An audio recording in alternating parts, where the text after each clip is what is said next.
we'll get you a microphone to ask questions. I was taking some notes while Shelley was talking, so maybe and I have a few.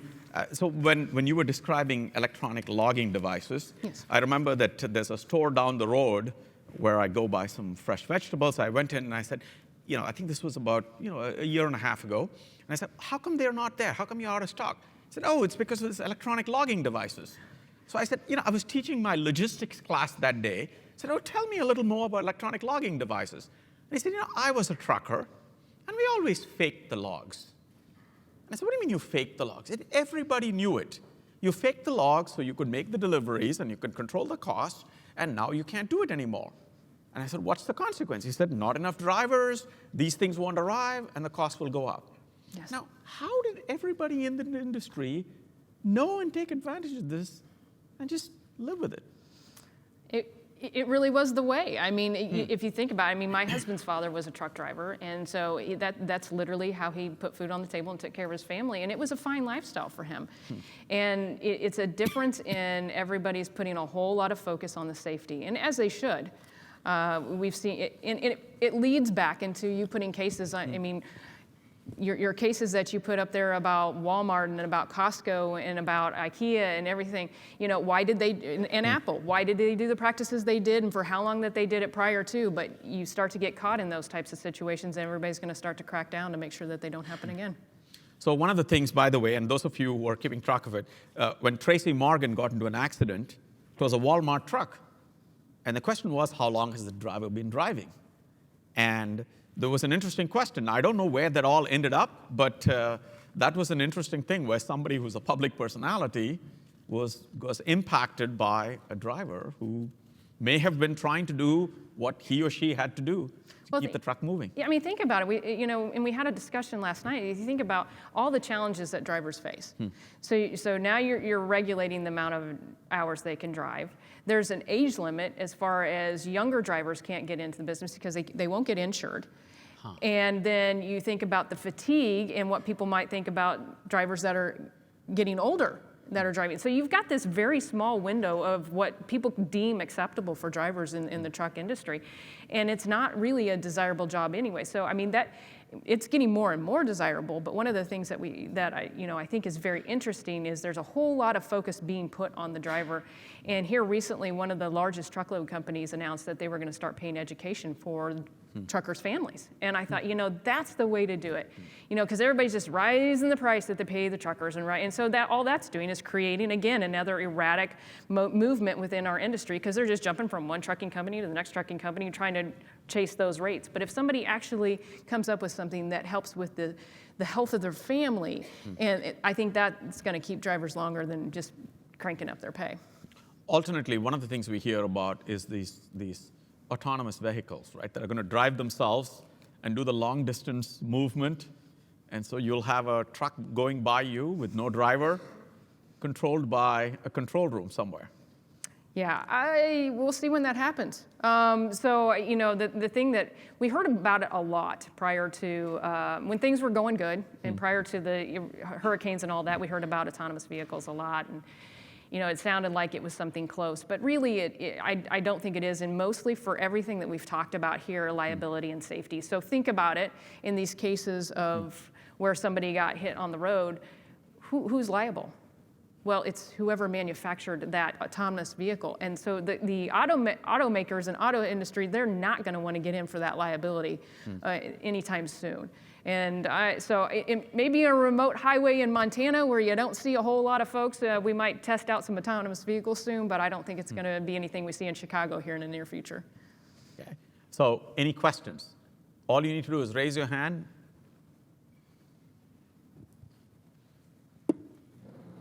I have a nice light question for you. It's not really light. All right. So there's financial costs to improving the transparency of your supply chain, and on the margin, that's going to cause you to insource more than you would normally. So it's with an increase in the transaction costs and an increase in a decrease in the amount of specialization. what would be the kind of long-term economic impacts on society, even though we're asking for more transparency, having that cost eventually come through in through the economic factors. So I want to make sure I understand the question correctly. So are you talking about, in our situation, being a 3PL, more insourcing versus how we outsource today? More for Ananth. Okay. Well, so first, I think it applies to Shelley's industry as much as any other industry. So it is the case that when you outsource, you're assuming that the other party is an expert, and they can deliver value at cost points better than you can, because they can share it with anybody else. But along with it comes a cost, and there's an interesting question. In fact, several years ago, there was a company asking the question: we don't do any manufacturing. Should we have manufacturing engineers on our staff? We don't do any manufacturing. And somebody said, of course you need to, because how would you know that your suppliers are doing the manufacturing well? So we said, well, but we got out of that business so we could get rid of all the engineers and the costs. I said, no, you could have gotten out of the business, but you're keeping all the engineers and keeping all those costs. So that's the question.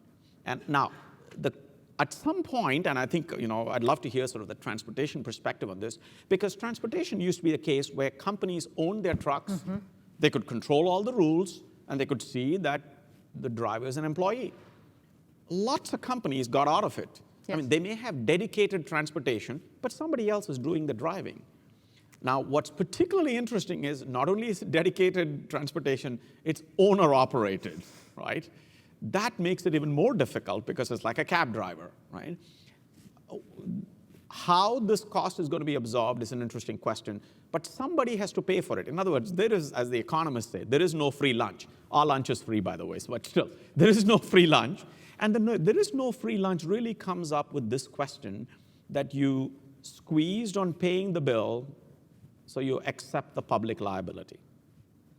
Yeah, and I think it's interesting, and hopefully it touches on your point. If not, please ask us again. But, in our case, there's a lot of hidden hands to it as well that get very scary, and that's when those cost points and those economic factors get diminished. So where I'm talking about that is, we could broker a load to what we feel is a very legitimate carrier, and then without us even knowing, they can broker it, and then they can it could be double brokered to triple brokered, and talk about how factors are getting diminished at that. So then you start to wonder, well, how did that third party run it for so cheap that it could go through 3 different hands, and there has to be margin involved in that.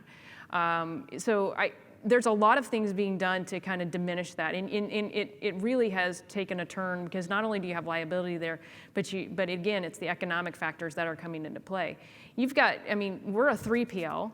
There's folks out there, 4PLs.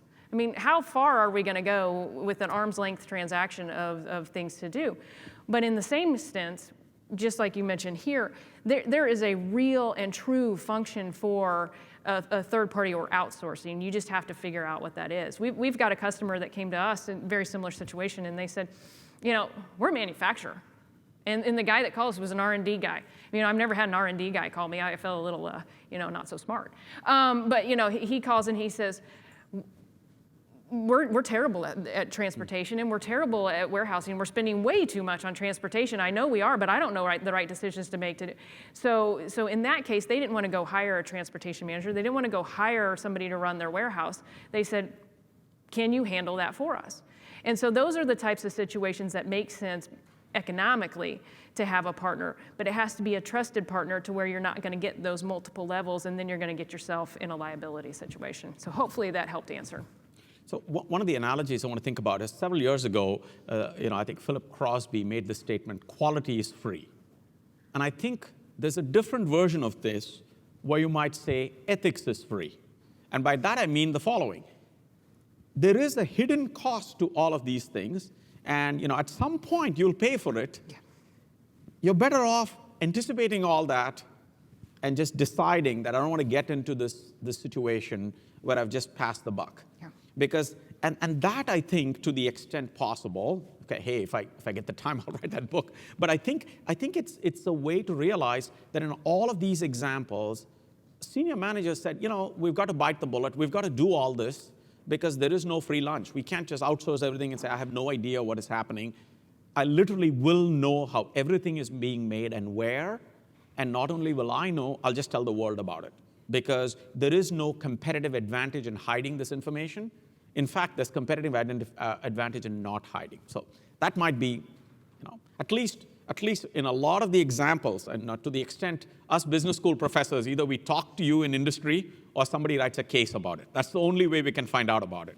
But a lot of the examples seem to suggest that, particularly with the presence of vice presidents of ethics, et cetera, and you can see it at Walmart, you can see it at Apple, significant sort of, senior executive level positions.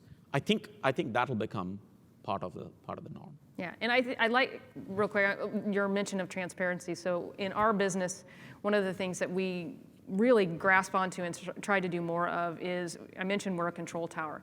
So, and we want to get away from chasing a truck. One of the things that we really do for companies that I think is a valued outsourcing opportunity is take advantage of our system and our knowledge. And so a lot of our larger customers and partners of our customers, we encourage them to get their own contracts with their carriers, get your own rates, get your own. We will be the control tower. We will manage the system part for you. We'll be the knowledge factor for you. Those are valued assets to where you're not getting yourself into that liability and you're not having to deal with the actual transaction of the move.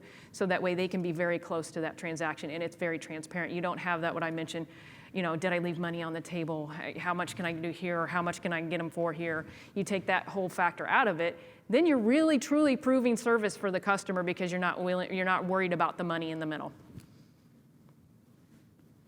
Question. Hi, Mrs. Austin. My question is for you. Yeah. You gave an example about shipping roses or flowers for Valentine's Day and how they were wilted when they arrived, dealing with 7 different points of contact, whose fault was it, who is liable. I'm sure you have experience working with Incoterms. I'm curious to know how that impacts your business, if that helps really decide where the liability falls, and then also in industry, if you see any other initiatives being developed or taking place to help make those ethical decisions that seem to be so gray right now. Very good question. So Incoterms, yes, when we're dealing with the overseas, of course, that's really where it comes into play. Domestically, you have your similar, they're not called Incoterms, but you have your similar requirements and such. It is helpful, but even with Incoterms, there's some gray and there's some, it's all about the legal system, and people can determine it any way that they want to determine it. That's the unfortunate part of it. At least the terms give you some standards and some guidelines to go off of, so that does help. But again, in the situation that I mentioned, when you get to something that is an exception, not the norm, that's usually where you run into the problem. An example would be at the port. It doesn't matter what the Incoterms were, but you still have a trucker that may get stuck because it got congested or a crane went down. And at that point, that's where the fingers start pointing at each other as whose responsibility it is, and it really doesn't fall within those terms. As far as what people are doing, I think, I sit on the board of TIA and I sit on the board of IANA. TIA is Transportation Intermediaries Association because we got a lot of brokers out there in the industry. IANA is the Intermodal Association of North America. And what I enjoy about those associations is there really can't be one end-all, be-all that's going to take all this unrest out of our business as long as we have all these multiple parties.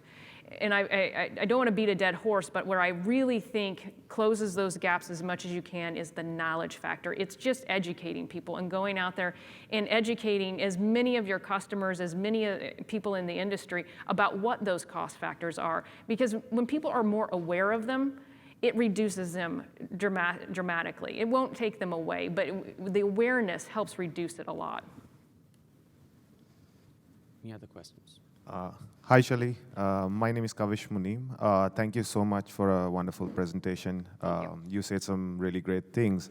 And one of the things that stayed with me was, the right decision is not always the profitable decision. So I take the liberty to speak on behalf of the other students here as well. We are in academia and going to graduate, working in industry very soon. And when we go out there, our managers might want us to show numbers, which might be at conflict with maybe the right decision, which may not be the popular decision. And being in the industry, you might have been on both the sides as a leader and as someone who's led by someone. So what would be your advice in a situation like this for students like us who are going to go in the industry tomorrow? So my advice would be you are going to run into that. And I'm just going to tell you right now, it's not going to be an easy decision to make. Because it's easier to make the wrong decision. It is easier to make the wrong decision and hope you get away with it. And sometimes you do. A lot of people do. I mean, this industry is built on, there are some very rich people that made wrong decisions, but in the end, it usually comes back some way or somehow. My recommendation, one of my biggest mentors and a boss that I had was very encouraging to me, saying, I don't want to employ somebody that's a yes ma'am. Always saying yes, always saying, I want somebody that's gonna challenge me every single step of the way. And I think that's what you need to do, is you do need to do that challenge, but you need to do it in a professional manner, and you need to have your support and your facts behind you. And at the end of the day, if you feel that you made the right decision that was for whoever you were working with, or even just an ethical decision, then you need to support that. And because most management and most executives, even though it doesn't feel like it on the front end, they will appreciate somebody that's going to challenge what they're saying. And I think even if it's not the first one, because I've had a few that didn't appreciate that, and you move on and you still grow, but I think you're better for it, and I know, at least within my career, I've been better for it and also feel better for it. I think Shelley made a good point here about a role that a student can do in such a context, and that is to highlight the fact that we are really not saving money by taking the shortcut. Because if all you've done is you've kicked the problem down the road, then just calculate the net present value and show it's negative. So the key is that if you don't realize that this saving today created this big avalanche down the road, which will be a lot greater than biting the bullet today, then that's something that's very sort of revealing. And I think it's that sort of discounting of, it's going to be on somebody else's watch, that becomes a problem, because it's going to be on somebody else's watch, but it's still the same company. I don't want this to be a doom and gloom kind of situation, because there are a lot of wonderful companies that are identifying problems and fixing it, right? So remember, we're sitting in a university, I'm the department head of a department, and I realize that errors happen, things will happen, and the key is you stand up, take responsibility, and fix it. Because nothing is perfect. I mean, if it was perfect, none of us have a job then, right? Because the robots will take over, okay? And we don't want that to happen anytime soon. So the key is that I think these things are situations in which just being aware of them. I think the part that's interesting is that given, everybody has cell phones that'll beep you on whatever is happening, and whatever happens today in Washington, D.C., we'll all hear soon, right? And it'll have a big effect on many things quickly. But because of that, there's a tremendous amount of visibility. Mm-hmm.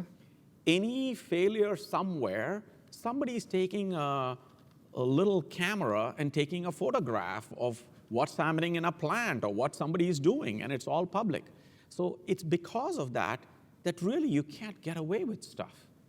So anybody who thinks they can cut corners and get away with it, it'll come back to haunt them. The same Apple, several years ago, basically Steve Jobs told people, I don't care, I'm giving you a good phone.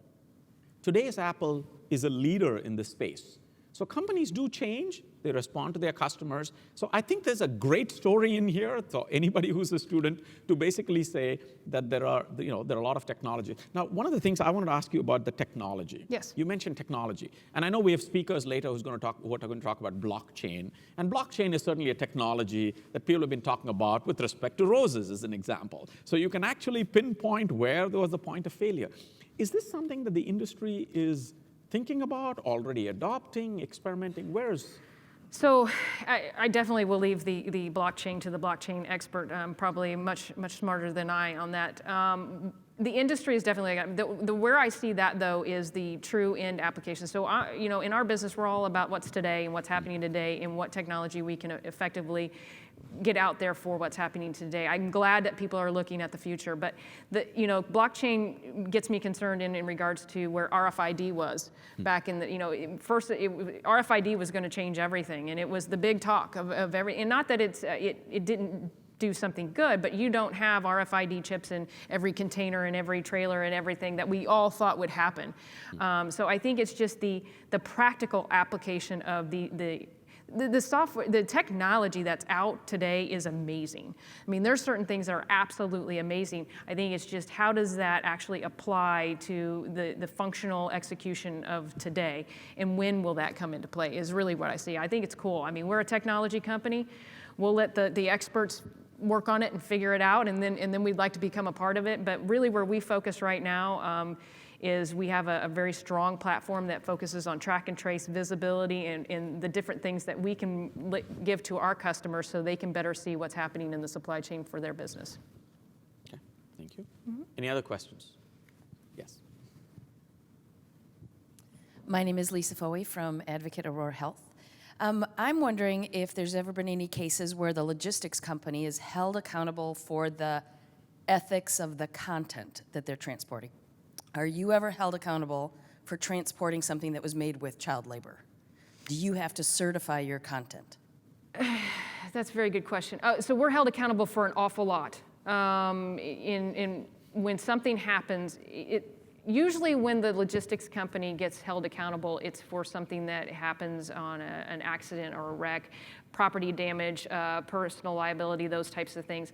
Rarely do we get peeled back to in regards to what's in the unit, unless we had some kind of touch point to it that we transloaded it, or we broke the seal, or something to that manner. It's rare that we get peeled back to that nature. We get hit for an awful lot, but unless we had some kind of touch point to the product that was in it, rarely do we get in that liability. That was a very good question. Okay.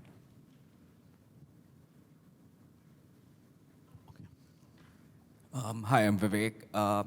My question was around when you spoke of that everyone's trying to squeeze the other person for the best price. Now, in the current environment, you have large corporations who are the ultimate buyers. For example, say Walmart, for example, exerting exorbitant late fees on their suppliers, who in turn will come to logistics providers and squeeze them on how fast they have to deliver. Is there a point where somebody has to push back, or as a logistics, so logistics is an ultimate service provider industry. How do you push back on these sort of things, apart from just increasing your prices? Yeah. Again, it's funny, you just hit the nail on the head of our industry. These larger corporations, it's very hard to push back on them because our customers who are dealing with them, a Walmart or an Amazon or something is key to their business and their profitability and their growth. But in the same facet from what you mentioned, Walmart does this thing with their delivery windows of where if you're early, you get fined. If you're late, you get fined. I mean, who said you get fined if you're early? I thought that was good. When I went to school, it was great if you were early. I just don't get, you don't get it. But it's a profit center. And so we would like to push back, and we would like our customers to push back, but we have the understanding that they can't because it is worth it to them to pay, let's just say, a $1,300 fine for a late truck for what they get for having that product within that network. And so it makes it very, very hard to get a bandwagon to push back on those types of things when they're that large of an empire and they can dictate that. So it's just one of those things that you work around and you figure out. The best thing is when you have real, true partners, and that's what I value in this business, is where we have some amazing customers that we work as partners and not as transactional affiliates. And so they have an understanding, and we have an understanding. You work together on some of those costs. I mean, we eat some of those costs if we think that it was a decision was made wrong in our office that caused something to be late or early. And likewise, if they see that we did everything in our power and it wasn't our issue, they're very accepting of it. And you just have to get to the point where you work through that because some things just aren't fair, and you have to work through it. But I would love to see somebody set up a big coup and push back on that. I think we had one last question back there. Yes. Hi, Shelley. Thanks for being here. So my question is more around kind of the stewardship or leadership around environmental concerns and kind of where you see your R&D being invested in that, and if your customers are really asking for you to invest in that, specifically around like electronic trucks or anything to that effect. Is there more around investing in, or at least tracking that sort of impact specifically around trucks as we see moves towards emissions wanting to decrease globally? Yeah, absolutely, going green. That touches big in our office because I didn't really focus on it much, but I do. My normal speeches are about intermodal and trains and then everything else, so that it could really bore you. But again, when it comes to going green, that's a lot of where the effort was for converting from truck to intermodal, because the emissions rate and the how much cleaner air it goes when you put product on a train versus on a truck is huge. And so we have a lot of calculators within our technology and our system to show customers, if you put this many trucks on a train move, this is how much, how much emissions it saves, and this is what your green factor is. So it is a big effort for ours, mainly because that's a big selling point for our industry or our business is the trains. Now, I don't know, as far as other brokers out there, if they do mostly truck, they probably aren't putting that within their network. But on the boards, I can tell you, as far as the boards that I serve on, it is a very big factor in what is focused, and we even have committees and subcommittees that work on different things to focus on the going green. Okay, so with that, let's take a break. Many of our speakers will be here during the break, so we'll stop at this point. We'll reconvene at 10:40. So we'll have half an hour to pick up some coffee. Thanks again, Shelley, for being our first speaker. I hope you take the time to meet a lot of our speakers, and many of you in industry. Remember, there are a lot of students here, both to ask you questions about the industry, as maybe also to prepare for their case presentation later this afternoon. So thanks Wonderful. again, Shelley. Thank you. Thank you.